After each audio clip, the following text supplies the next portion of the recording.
right. Hopefully that works itself.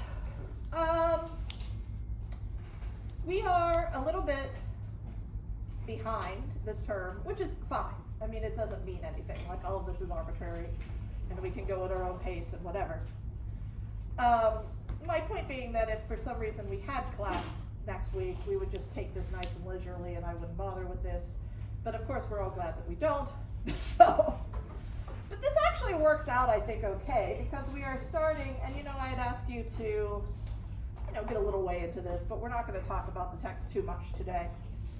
I love this book, Mikhail Bulgakov. He's most famous for writing Master and Margarita, if anybody's heard of that. Sounds familiar. I think this book is low-key hilarious, actually. It's one of the texts in all of my classes that I like the most when I teach it. Excuse me. That being said, and I think this is, this makes this all right in some sense. It's the most obvious things about this book, and they're not necessarily obvious to you, but once I explain them, they will be. The most obvious things about this book are the least interesting things about this book, in my opinion. Most books. So in that sense, today I'm going to go over those more obvious things, which I said might not have been apparent to you without the proper context, but I mean, once I point it out, I think, when you're reading the book, you'll be like, oh, okay.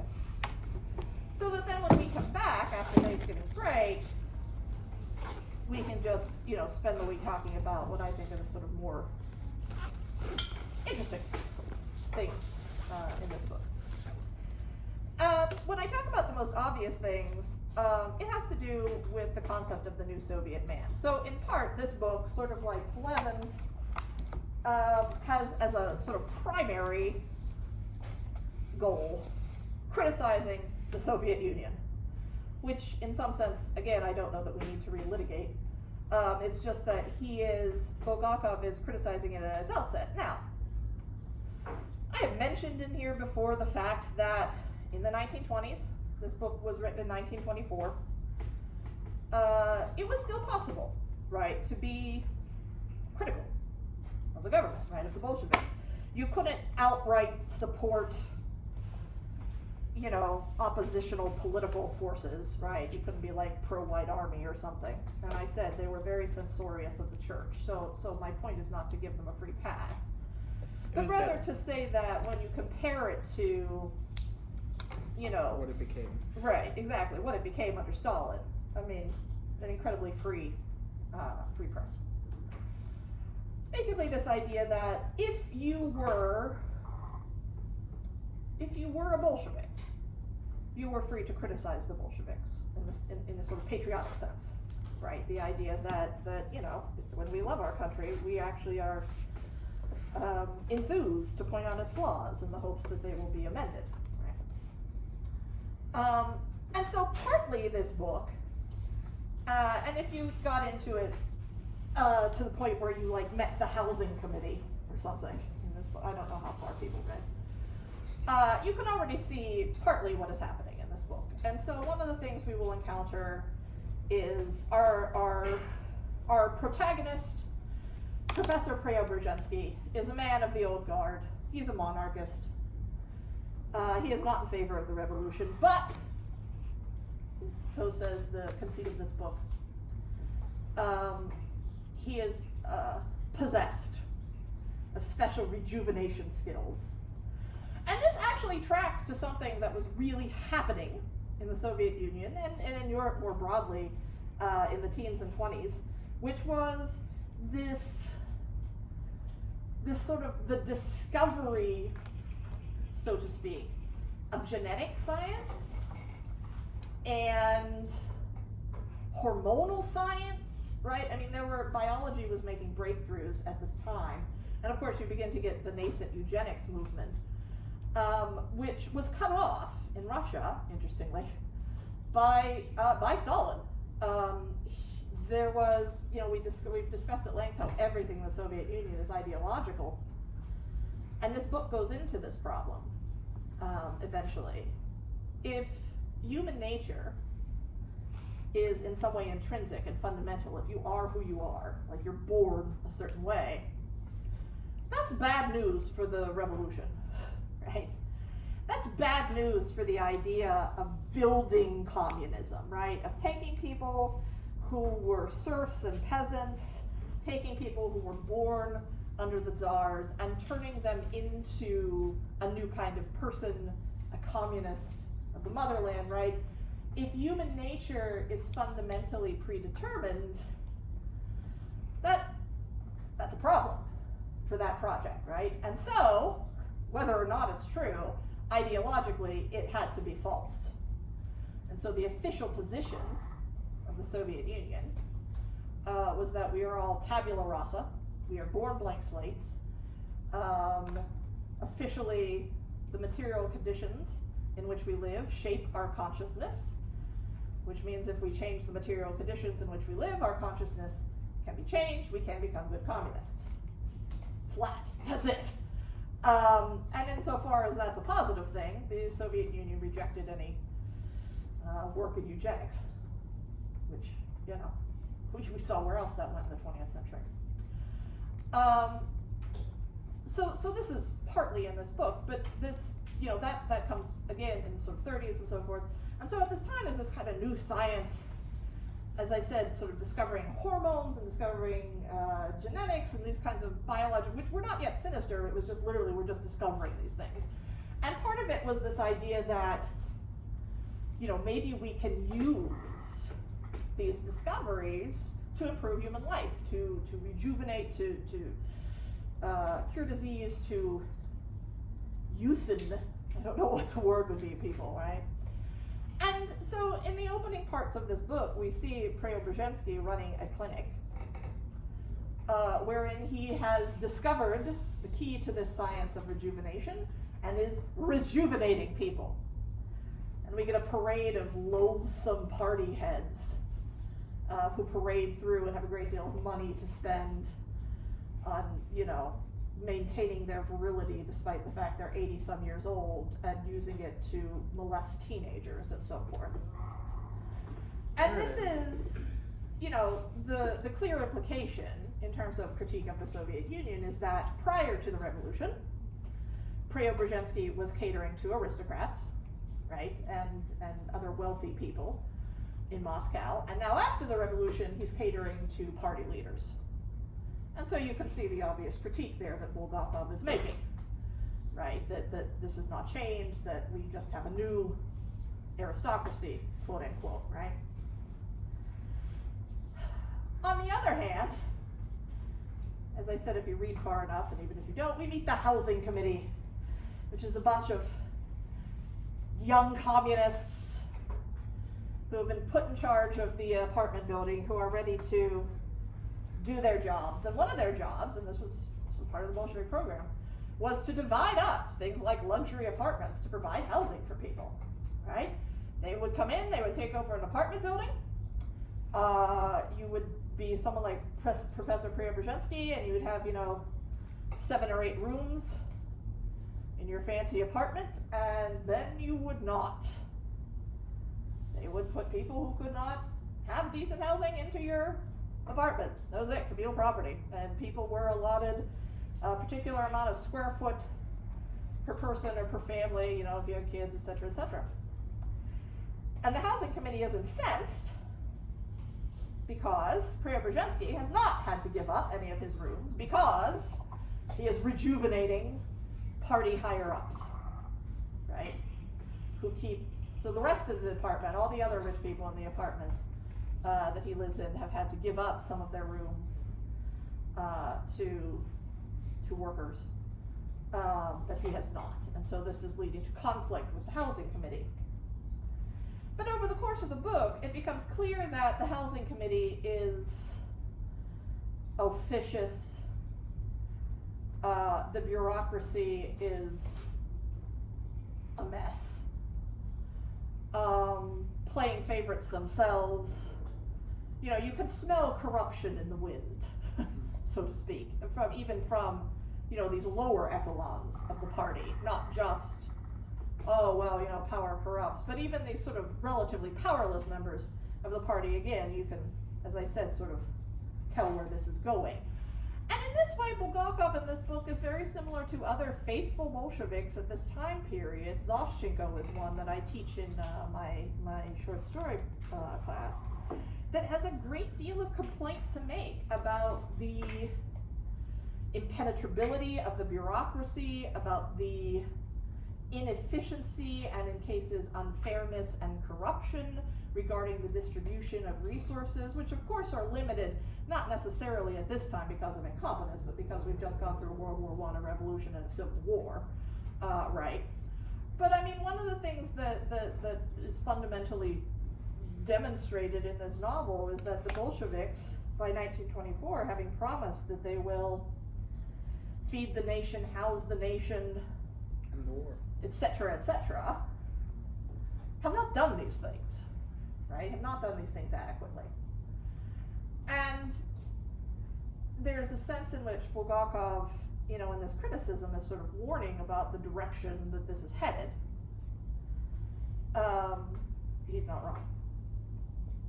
At the other end of things, though, he has plenty of ire to direct at people like Preobrazhensky, who are arrogant, selfish, cruel,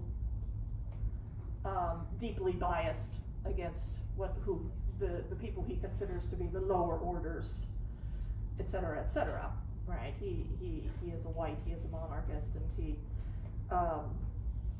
doesn't come off so well himself. One of those whom are we left with kind of things, right? Well, we're left with the dog, or are we? So my point being that as you read this book, there are going to, one element of it is just going to be the fact that both Preobrazhensky and the wealthy, it'd be NEP man is what they are. When I talk about like the upper echelons, specifically historically, we're talking about the fact that the war-ravaged economy of Russia, Lenin decided, because Lenin was always an ends justifies the means kind of guy. So he starts what's called the new economic program, which is basically a limited amount of market economics to try and jumpstart this just war-destroyed economy. And so as soon as you introduce any kind of market economy, someone's going to get rich, right? And the new economic policy, these were the NEP men and women. And so that's the rich people that are traipsing in to see Preobrazhensky. Side note to history there. So throughout the book, and this sort of lampooning of like, well, you have to have documents and all this sort of, there's some things that are just on their face, critiques of the corruption and the bureaucracy, and the incompetency and the inadequacy of the Bolsheviks at this period of time. That's just on its face. The other central, obvious allegory of the book is a discussion of the concept of the new Soviet man. Is anybody familiar with this? Has anybody heard of this? A little bit. Was there an original Soviet man and then there was a new one? Well, or was it just one concept? It's this concept of the new Soviet man. It actually comes up a bit. It comes up obliquely in the Jerevich article. So, in general, I was just making sure there weren't like two separate things. No. But, anyways, for like the Soviet man, I think it's one who like cares about his brethren and wants to like work with them. Again, like the ideal communist. Someone who works hard to do their fill and even more, and help their neighbor, make sure that himself, he provides for his family, he provides again for his comrades, and just kind of a stand-up guy that kind of does his work very diligently. Yeah, there's all these traits that the new Soviet man is supposed to have. And as I said, Jerevich brings this up sort of obliquely insofar as once the space program gets up and running, the cosmonaut is supposed to be a true embodiment of this kind of person, right? So the new Soviet man, Homo Sovieticus, as you said, is supposed to be, intelligent, ever learning, a good provider for his family, a good citizen, right? You'd go out and volunteer for the state on the weekends and so forth. In good physical health, you were supposed to, this idea of the health of the individual reflects the health of the motherland. So you're supposed to be athletic and work out and take care of yourself in that way. Not drink too much, eat a healthy diet. A good giving comrade, good in the workplace, right? This whole series of, the idea that you were supposed to be intellectually elevated, physically elevated, civically elevated, right? Because all of this individual, greatness reflected the greatness of the nation.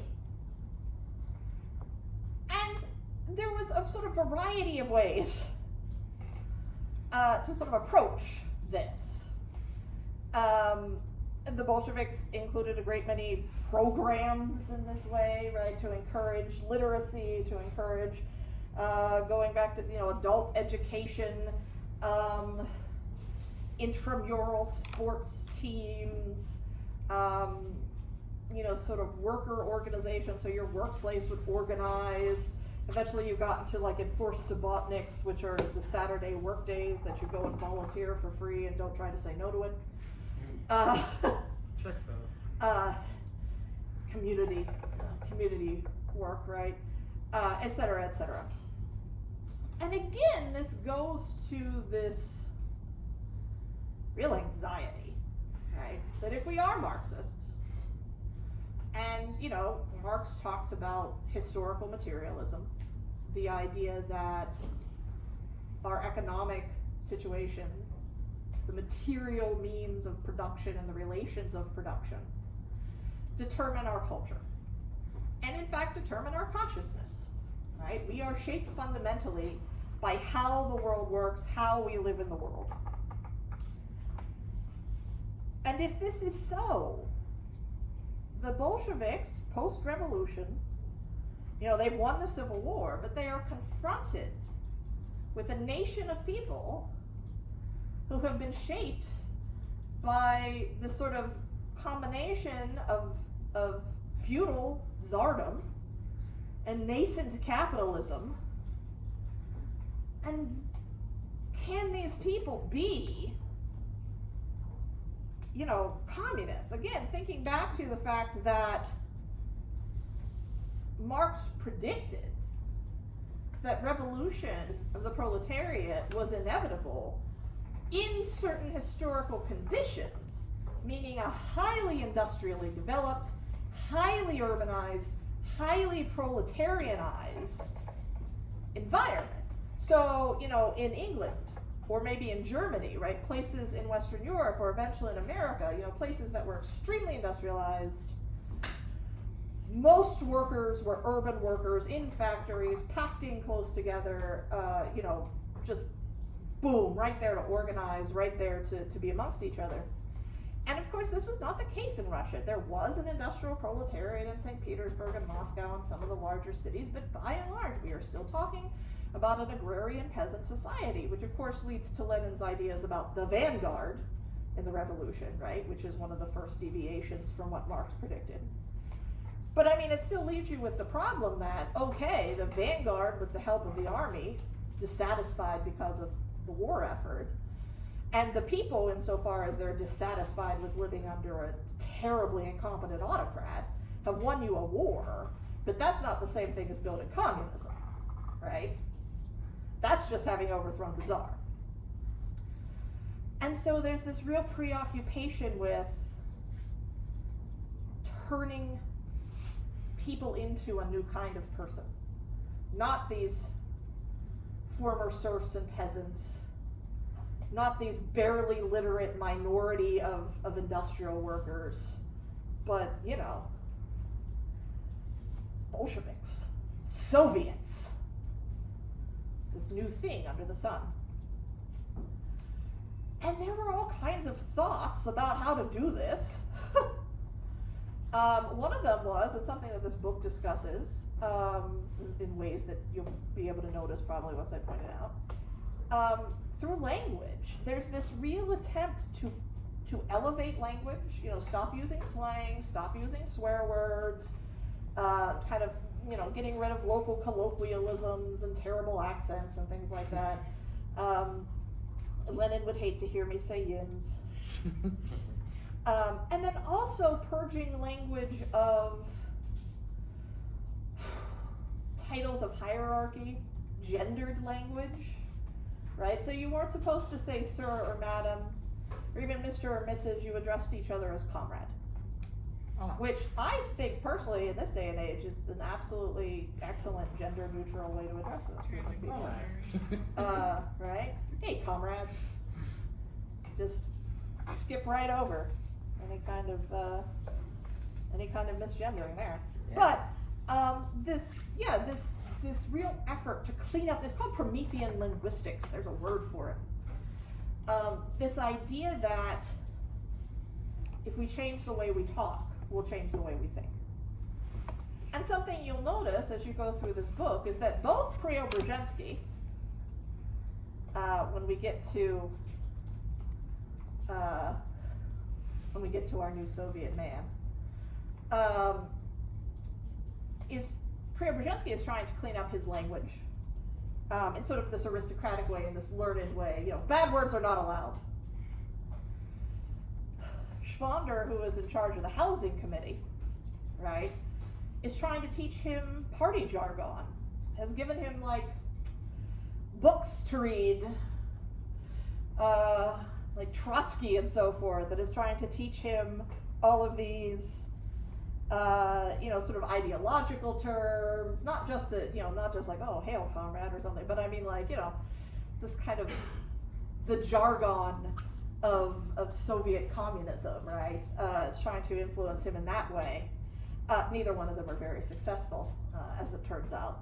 But so there's a commentary on that in here. And this is also where we get into, sort of the nascent questions for the Soviet Union about like rejuvenation and genetics. Is there a path forward in that regard to shaping people? Though, as I said, that's eventually rejected. So the central allegory here is poor Sherrick, the dog, who, spoiler alert, Preobrazhensky turns into Sherikov the man. Yeah. Yeah! I'm going through the summary on Wikipedia. This is some wild shit. Yes. Jesus. The concept, the conceit of the book is that Preobrazhensky is so good at manipulating organs and hormones and so forth that he manages to turn a dog into a man. Sherrick becomes Sherikov. And we start out, if you began the book, we start out in the voice of Sherikov. He's our first perspective that we encounter. He's a nice little dog. He has a good sense of class politics. He's upset on behalf of the poor little typist who the Bolsheviks are not feeding adequately. But he's ready to worship Preobrazhensky when that sausage comes out. Right? He's his own little character. I started it. How come he talks so much about the underwear? Like, because it's just, that poor girl.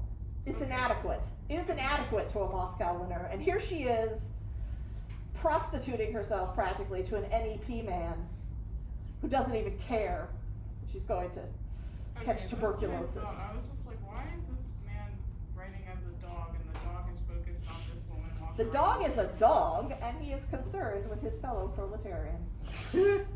Yes. But of course he has the perspective of a dog, so he's only looking up her skirt. It's literally a dog. Okay, that makes more sense. Yeah, he's literally a dog. Is there a focus on smells? Oh, the sausage smells delicious. And in fact, there's a huge thing about food in this book, which is one of the things that I want to come back to after the break, because I think it's sort of a more universal, besides just further reiterating the fact that the Soviets were terrible, sort of a more universal theme to discuss, because there's food all through this book in interesting ways. But yeah, the central allegory here is that Preobrazhensky, mad scientist such as he is, takes a dog off the street, tames him, gets him healthy, plumps him up, gives him a nice warm home. Little Sherrick is pleased as punch. And then he performs this ghastly operation on him. No. He almost dies. But he doesn't. Instead, he begins to be transformed into a human being, Sherikov. And Sherikov, at this point, we never hear from the inner world of Sherikov again. Sherrick the dog has a charming little personality. Sherikov is awful. He's an awful person. And eventually, he causes so much havoc and chaos and terror in the lives not just of Preobrazhensky and his assistant and everybody else. They turn him back into a dog. Wait, they actually, okay. Yeah. Does his personality revert? Yeah, he goes back to being Sherrick, a lovely little dog. Good for him. Yeah, so at least that, you don't have to worry about that. The dog doesn't die. I want Yeah. any media that involves like cats, dogs, anything like that, I personally want to know up front, like, does the dog die? Because if so, I'm not reading You this. must really not like horror movies. I hate horror movies. I don't There watch we them. are. But yeah, so one, take comfort, the dog does not die. But this process, trying to turn a dog into a man and having it fail, and as you'll read, having it fail in particular ways, because Preobrazhensky is trying in his way to clean Sherikov up, so to speak. And Schwander is trying to turn him into a good communist. Right? Trying to make him, well, now that he's a worker, he deserves his card, he deserves his job, he deserves his, and they have these arguments, right, where Schwander's like, oh, you should read this book by Trotsky, and Sherikov's like, no. And he's like, well, you have to sign up for military service, and they had a draft, as we do, you have to sign up for. He refuses, and Schwander's all like, but comrade, for the motherland. Sherikov has no interest in any of that. He also has no interest whatsoever in Preobrazhensky trying to convert him into a gentleman, right? And it's not merely that he's a little anarchist at heart, it's that he's dreadful. He turns out to be violent, exploitative. He encounters again the little typist that he was worried about when he was a dog, and this time around he's dreadful to her, etc., etc. What about the change? Like, what about going from animal to human? Did something like happen? 'Cause he's Yeah, so- you got changed from animal to human. Yeah, That's I mean- natural. Yeah, that's one thing actually. There was a conversation towards the end of the book between Preobrazhensky and his assistant, where he says he's got the heart of a man, and Preobrazhensky says it's worse than that. Or he has the heart of a dog, and Preobrazhensky is like, it's worse than that, he has the heart of a man. You're right. So, I mean, you see something that is embedded in this book that we're going to discuss. I mean, one of the things that I do want to talk about when we get back from break a little more extensively is this idea, if we go back to when we were discussing the replicants in Blade Runner, this idea, of transhumanism insofar as if you talk about androids, or even if you talk about human beings that are so technologized and cyborgized, so to speak, at what point are we just really testing the upper boundary on what it means to be human? The other end of that is the border. I mean, we see Wells in anxiety about this to some extent, right? The boundary between animal and human, right? Which his devolved bourgeoisie and proletarians seem to cross back over again. As I said in other of Wells's work, The Island of Dr. Moreau, we cross that boundary real deliberately. Someday I might set up this class to teach Island of Dr. Moreau with this book, actually. You know, I like to mix it up sometimes. But yeah, this idea of sort of what is the relationship between non-human animals and human animals, and where is that line? It's not something I want to bring up when we get back, but that's something that this book deals with. But the other thing about this book is that this all serves, of course, as an allegory for the project of the new Soviet man. You can't create a new kind of man. And in that sense, it's Bulgakov's entry into a pile of commentary, right? About, is this project the new Soviet man? Is it possible? Now, of course, allegories work in this exaggerated way that, you know, other kinds of satires and so forth do. The Bolsheviks were not trying to turn dogs into communists, they were trying to turn Russians into communists, you know. And that's not, I mean, I don't mean it to sound bad. The dog in the story is much nicer than the communists. But I mean, you can see how this allegory functions. We try to turn something into what it is not, and we cannot. The scientist gentleman cannot, the Communist Party member propagandist cannot, it cannot be done. And in the end, we kind of see that it's actually because the organs that Preobrazhensky acquired illegally, the pituitary and so forth, and of course the science in this is bunk, right? I mean, but that's just, you know. Sci-fi. Yeah, we go with it, right? You know, the conceit is that this worked. But, you know, the organs that he has acquired to make this experiment come from a criminal, come from a bad person. And Sherikov becomes bad therefore. Which therefore, of course, also means that Bulgakov has leveled an opinion about this question of, you know, are we blank slates or is our nature predetermined? So he's not on the side of the communists with that either. Bulgakov doesn't have an easy road. Does not have an easy road to hoe when he finally falls under Stalin. But so yeah, so What happened to him? Bulgakov, oh man, he wasn't killed right away. Like, some of them were. I can imagine, and I'm surprised he survived that. He seems to be the He all of you suck finished- type. He finished Master and Margarita in 1940, so he was alive then. That didn't get published until the 60s.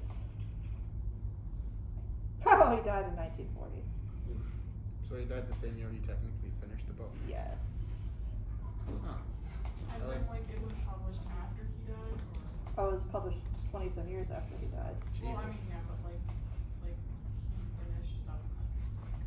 Yeah. That's like when, that's like that new Whitney Houston song that released. Wait, what? Yeah. So wait, there was a Whitney Houston song that was only It released was, after. there was like a Whitney Houston. He tried to emigrate. 2. He was not allowed. Check. Checks out. He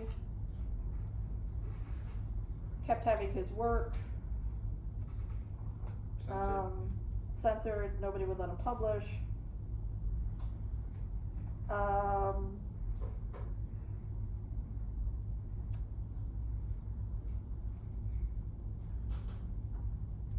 Organized a private reading. Da da da. He died from nephrosclerosis, an inherited kidney disorder. Yay. So the state didn't kill him. Wow. Yeah, His kidneys did. his kidney did. But I mean, he couldn't get work published again after 1930 and led a miserable life as a result. Anyway, always good to check. Yeah. But yeah, no, he did not. Well, in any case, so he's disagreeing with these tenets, and so this, my point being that the most on the surface,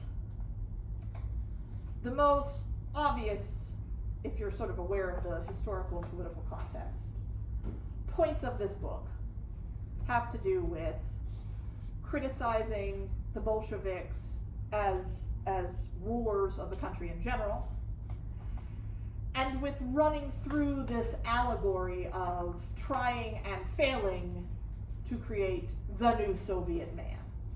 And, you know, by extension, the hopelessness generally of this political project of the Bolshevik government, right?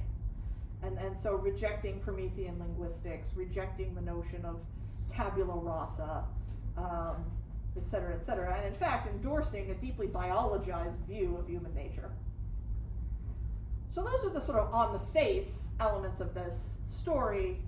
As I said, if we had an extra week of class time, we'd march through all of these things class discussion wise, but we don't, and honestly, as I said, I think it's not that they're not interesting, but insofar as we're like, the Soviet Union sucked, I feel like we just did that, right? And it's a pretty well established. Yeah, right, I mean, so, you know, we ran down capitalism, we've run down the Soviets, let's spend the last couple weeks of class on new topics, right? And so some of the new topics that this book, and I sort of, as you go forward and read it, I'm interested in the way this book uses food.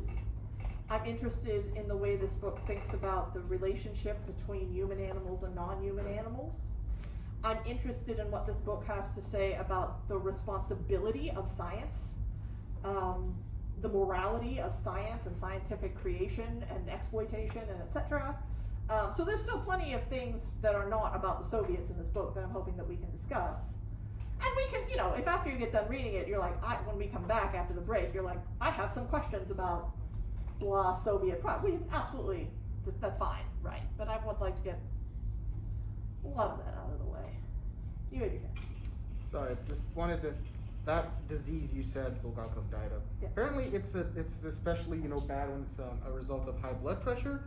And it makes sense that he would have high blood pressure. Yes.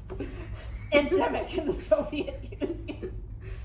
Oh my God. Sorry, just one little detail. Well, fun. Is this book a part of Unit 2 or Unit 3? Unit 3. Very Yeah. cool. So we are moving on fast. We're going to read this as part of Unit 3, and Octavia Butler's Bloodchild, which is also about sort of the line between human and non-human animals. Do we have to go looking for that too? Oh no, I'll post that online. That's fine. Yay! Yeah, this is. I don't know. This might be available online somewhere as a PDF. It is. It's available online Yeah, as a PDF. that's, you know. If not, you can buy yourself a little book. So okay, that's what I wanted to do and say today. Is there anything you would like to do and say today? Hang out. Are we reading the Bloodchild in the last week of class? Yes. So please finish this for when we come back after break. I can And do then that. Bloodchild will be the assignment. It's a short story. It's not. Okay. Yeah, it's just a short story. But that will be the assignment for the last week of class. And then we'll have another paper. Yes, but just on Unit 3. There's no final in this Yeah. class, right? So Which your Unit 2 papers are due over Thanksgiving break, and then Unit 3 will be due sometime after classes are over, towards the end of finals week. I said I gotta see when my grades are due, because I'll need a few days, but you know, it's about that. Oh, so like there still isn't like a set date for Unit 2's paper? Like, What did I say? besides- Before we come back. Yeah, you said like before the The 29th. 29th. Yes. Okay. 29. I mean, I just didn't know if you had like a specific date. No. That's technically the deadline. But if you get it done beforehand, Yeah. please drop it off, because it makes my life easier than over Thanksgiving break if I can. The same Google form as last time, right? Yeah, there's a Google Drive. Like I said, this will just be like last name, first name, Unit 2. Will you judge it less harshly if we send it in earlier? No. No. But I will Fair. appreciate you as a comrade. Gotcha. And I mean, she won't be as tired and pessimistic. I mean after all this there data. might be unintended. Sorry. Right. That I value that, Sean, and that's where you're wrong. What? Wait. Oh dear Jesus. Children, please. I'm not being. Anything else? I'm content to let us go then. Go enjoy your beautiful day. We're answering the questions in class. Was that good, or do we need to do discussion posts in addition?